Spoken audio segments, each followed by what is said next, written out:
Who are we as a country, and what values do we stand for? And this is not just an abstraction, and I think this is one of the challenges that we have, and I saw this even before the last election. I think people tend to think, democracy, rule of law, independent judiciary, freedom of the press, that's all abstract stuff because it's not affecting the price of eggs. Well, you know what? It's about to affect the price of eggs. One of the things that has distinguished us in the past has been this basic idea that we are a rules-based society. What that means is that I can support one candidate instead of another, and I don't have to worry that the police are going to come harass me or my customers. That's what happens in other places. That's what happens in Russia. We take for granted the idea that we don't have to pay bribes or hire somebody's cousin in order to get a business permit. That's how we built the economy we did. That's why this place worked. And it has very concrete impacts on all of our lives. So it is up to all of us to fix this. It's not going to be because somebody comes and saves you. The most important office in this democracy is the citizen, the ordinary person who says, no, that's not right. So time and again, you've picked me up. And I hope sometimes I picked you up too. Every day, I make some mistake. Sometimes you just use your best judgment because you're working with probabilities. You don't know the perfect answer. If something's easy, it does not reach my desk. By definition, somebody else has solved it. If something's easy to solve, I don't even see it. Somebody else has solved it a long time ago. So most of the time I'm dealing with probabilities. If I'm making a decision about are we going to take a strike against bin Laden, I don't even know if bin Laden's there. And I've got young men and women, who are at risk. When I send them there, I'm operating on probabilities. There's been a lot of talk in this campaign about what America has lost. People who tell us that our way of life is being undermined by pernicious changes and dark forces beyond our control. They tell voters there's a real America out there that must be restored. This isn't an idea, by the way, that started with Donald Trump. It's been peddled by politicians for a long time, probably from the start of our republic. And it's gotten me thinking about the story I told you 12 years ago tonight, about my Kansas grandparents and the things they taught me when I was growing up. See, my grandparents, they came from the heartland. Their ancestors began settling there about 200 years ago. I don't know if they had their birth certificates, but they were there. And they were Scotch-Irish mostly. Farmers, teachers, ranch hands, pharmacists, oil rig workers, hardy, small-town folk. Some were Democrats, but a lot of them, maybe even most of them, were Republicans. Party of Lincoln. And my grandparents explained that folks in these parts, they didn't like show-offs. They didn't admire braggarts or bullies. They didn't respect mean-spiritedness or folks who were always looking for shortcuts in life. Instead, what they valued were traits like honesty and hard work, kindness, courtesy, humility, responsibility, helping each other out. That's what they believed in. True things, things that last, the things we try to teach our kids. And what my grandparents understood was that these values weren't limited to Kansas. They weren't limited to small towns. These values could travel to Hawaii. They could travel even to the other side of the world, where my mother would end up working to help poor women get a better life, trying to apply those values. My grandparents knew these values weren't reserved for one race.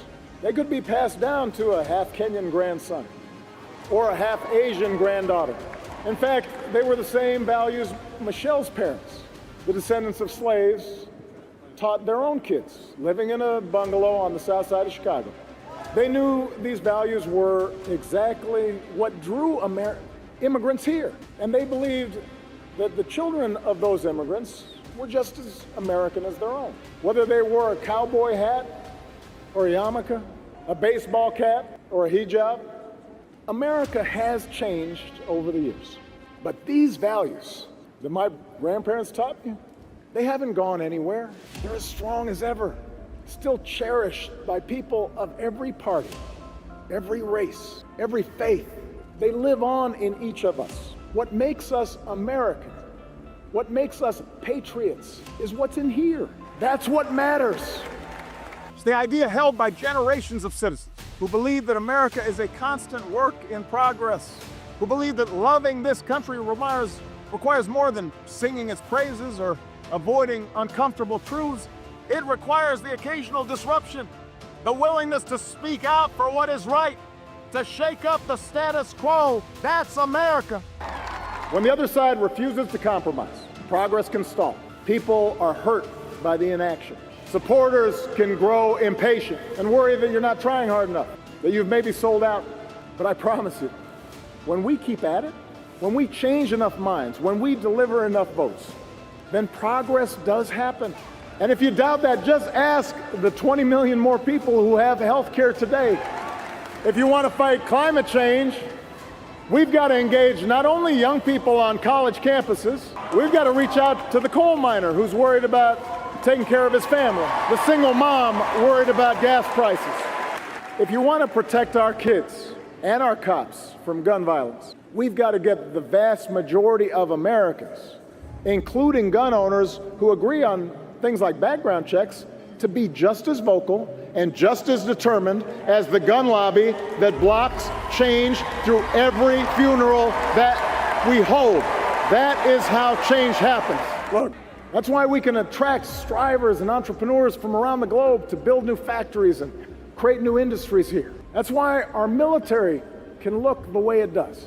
Every shade of humanity forged into common service. That's why anyone who threatens our values, whether fascists or communists or jihadists or homegrown demagogues, will always fail in the end. That is America. Those bonds of affection, that common creed. We don't fear the future, we shape it.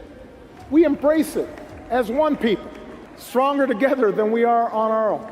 If you've been in the public eye for decades at the highest levels of scrutiny, folks are going to find some mistakes you make.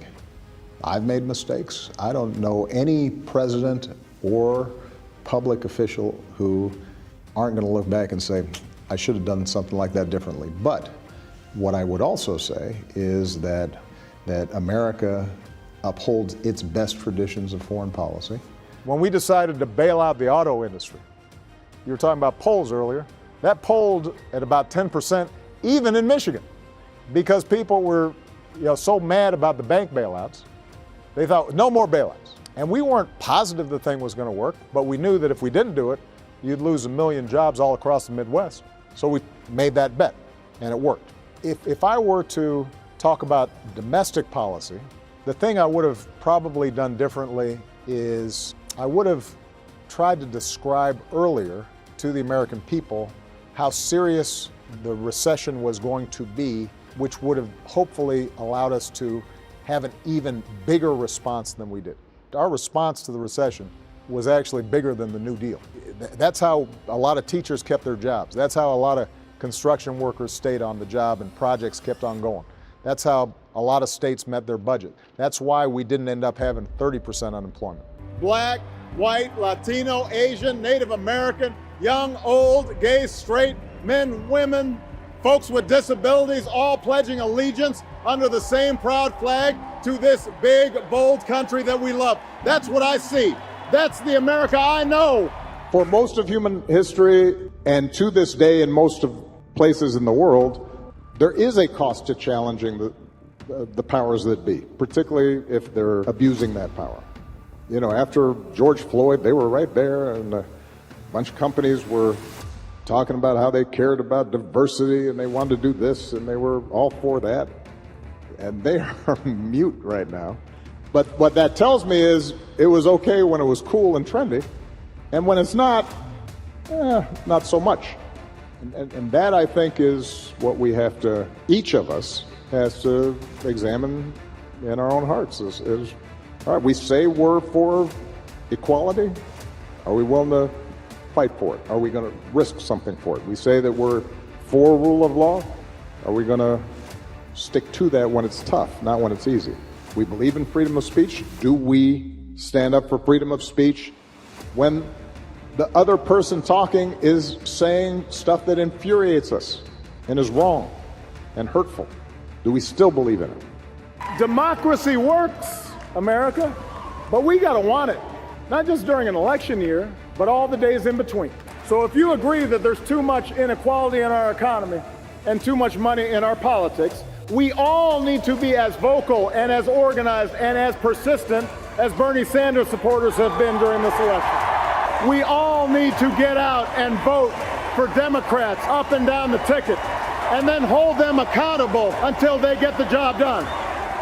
If you want more justice in the justice system, then we've all got to vote not just for a president, but for mayors and sheriffs and state's attorneys and state legislatures. That's where the criminal law is made, and we've got to work with police and protesters until laws and practices are changed. That's how democracy works. It is every American who believed we could change this country for the better. So many of you, and I am so proud of all the change that you made possible, because you're who I was talking about 12 years ago when I talked about hope. It's been you who fueled my dogged faith in our future, even when the odds were great, even when the road is long.